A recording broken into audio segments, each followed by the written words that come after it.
Okay, so what I'm going to do now is get the axes. Once you've got the forge lit, let them warm up to the temperature that I need to quench them at. I'm going to get them a good soak.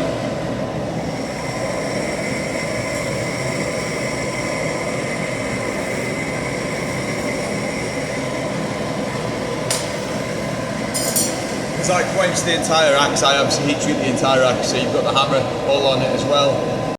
Just like to give it a complete soak. So yeah, we'll let them cook for a bit now and I'll just keep turning them, make sure it's an even heat.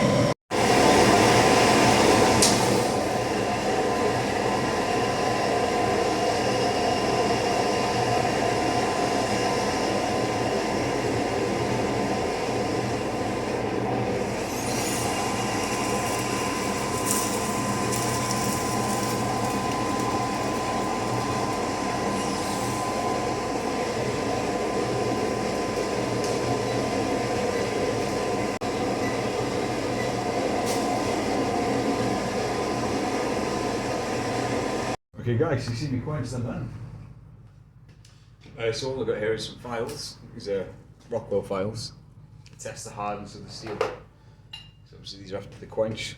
This is a 65, so this is the highest I've got. You can see it just skates off the axe. It's not biting it. So we know the hardening was successful. Still a little bit warm. I'm going to stick these in for temper now, for a couple of hours.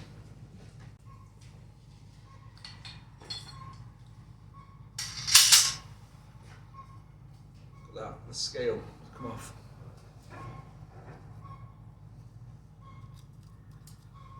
That's obviously why you lose the weight between heats. It's the scale build up from the fire. You have to account for that when you're making your axes. If you want to set weight, you know, tend to make it. Depending if it's a really big axe, and obviously you need to have quite a bit. The small axes, it's not as, at least I've found, it's not as crucial. You're going to lose some, but you're going to have much more heat to the larger axe.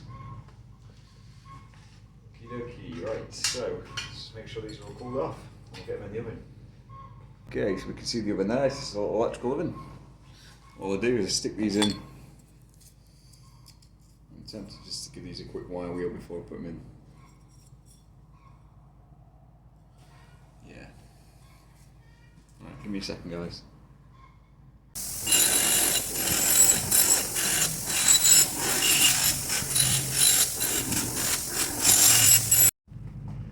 Okay, while they're in the oven for the next 2 hours, it gives me a chance just to do some organising. Sort out the workshop a bit, try and get the steel racking organised, and maybe work on some other little bits. Okay, so I've dug out most of the crap. There's a load of it outside as well, just bits of whatever. It's all piled on top of each other. So I'm just gonna have a quick sweep up, and then get these welded on the end, just chopped up now. Just the stuff doesn't keep falling off, because it's really frustrating when you're rooting around and you're trying to get stuff. It's all rolling off the ends of the rack.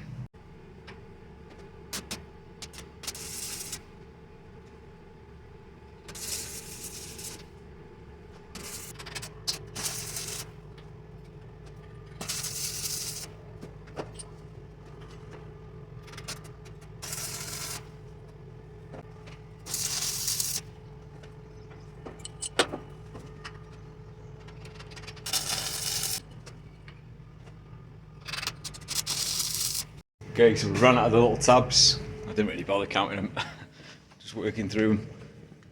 Just set the stop on the lathe, so I need 6 more of them, so I'm just going to set up the saw.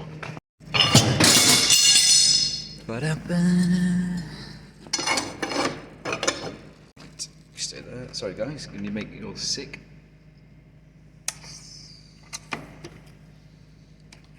Right, I'll get another 6 of these cut and then we'll carry on.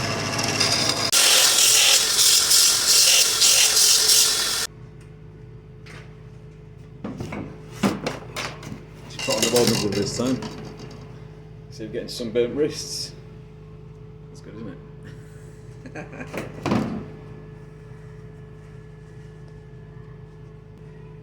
probably better off with the gloves, but we'll stick with these anyway. Let's get the last of these on and then have a little tidy up. One less job to do, which is good.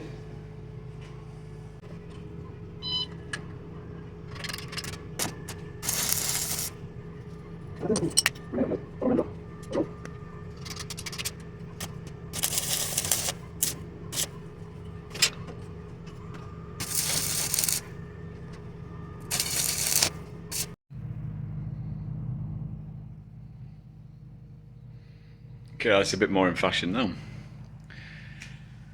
Keep on top of it, rather than becoming a dump. I've just made these a little bit longer as well. You can see I've just tacked on a bit of a bar on the end of them, just to keep the belt on because it kept slipping off. It's a bit frustrating. So I just need to work out what to do with this iron now, so wagon wheel. And the axe is nearly ready, so I'll start grinding them. Oh, there's the alarm now, so I'll start getting them out. Okay everyone, I've just whipped the axes out with the oven now. You can't see very well, but they've got the tempering colours now.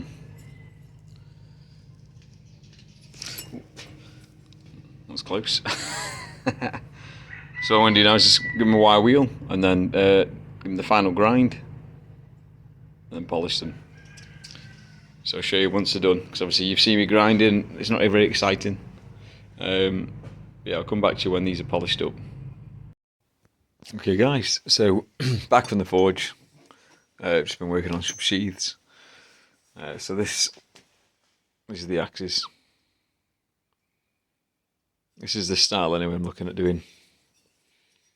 Like a mini camp axe. Need to polish up the poles on them obviously, but they're all fully heat treated. So usable as a hammer. Not sure on the weight on these. Let's find out.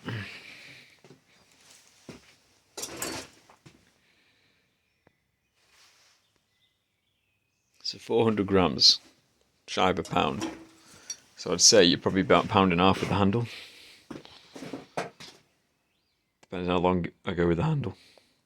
Not decided yet. What profile.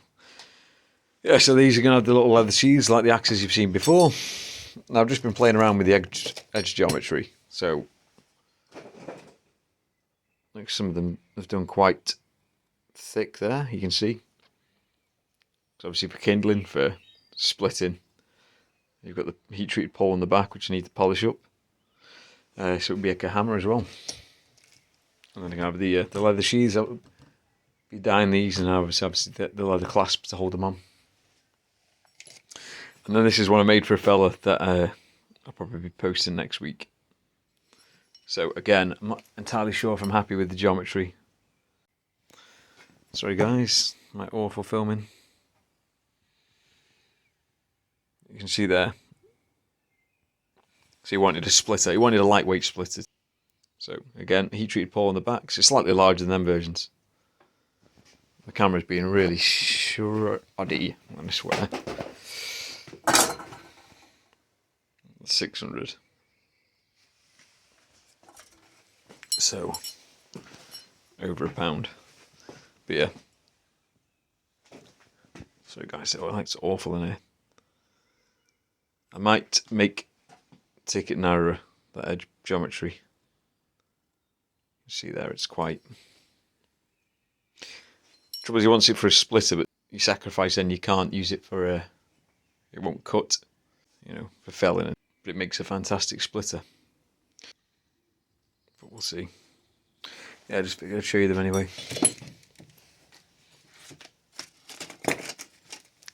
This one's obviously much narrower.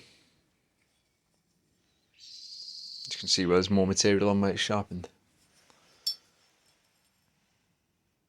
Right guys, I'm pretty tired and it's late, so I shall catch you later.